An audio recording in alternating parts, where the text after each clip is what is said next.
King of the Monsters 2, The Next Thing, or better more simply known as King of the Monsters 2, is a brawler wrestling hybrid game developed and released by SNK for the Neo Geo MBS arcade hardware on May 25th, 1992. Unlike the first game, this second outing now has scrolling beat-em-up sections. Pretty short and, to be honest, kinda crappy scrolling beat-em-up sections, but nevertheless, they are there before you come face to face with the stage boss. From this point, the game follows similar rules to the first game. Set 3 years after the events of the original game, the story involves a new group of giant alien monsters, known as the Next Thing, that are invading Earth. 3 successors of the monsters of the previous game, Super Gaon, Cyber Wu and Atomic Guy, must fight to retain control of the planet. Yes, it's not a great plot, but who needs a plot when you have button mashing?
If you saw the original King of the Monsters Battle of the Ports video, you will know that the Super Famicom port of that game was pretty awful.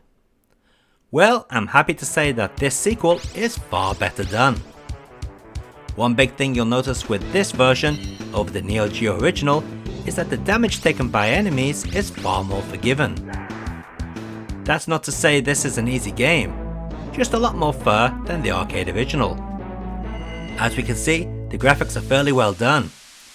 Sure, there's a ton of animation missing and some sprite effects that the Super Famicom could have easily have coped with are missing, but still not bad on the eyes.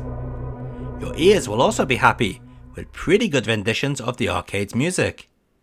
Some songs have a bit too much reverb in there, as with many games on the Super Famicom, but overall, not too shabby.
The original King of the Monsters was ported to the Mega Drive by SPS, and they did an excellent job.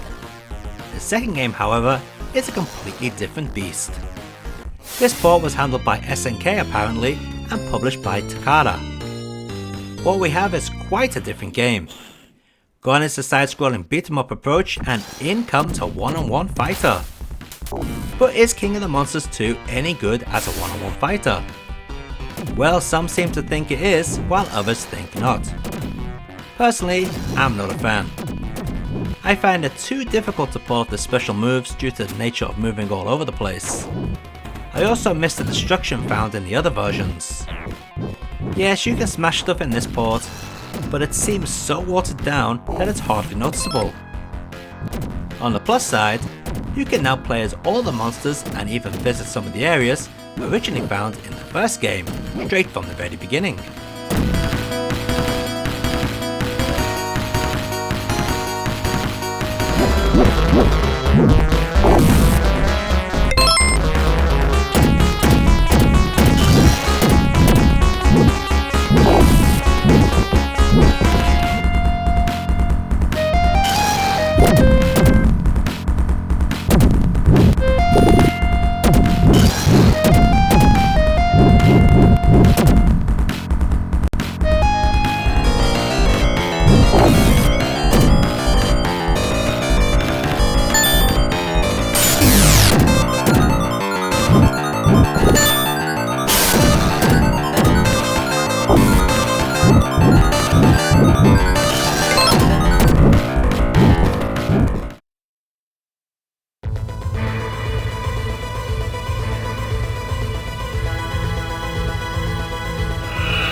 The Neo Geo CD port of King of the Monsters 2 seems to be identical to its arcade cartridge counterpart, apart from a few loading screens here and there. Even the audio seems to be the same.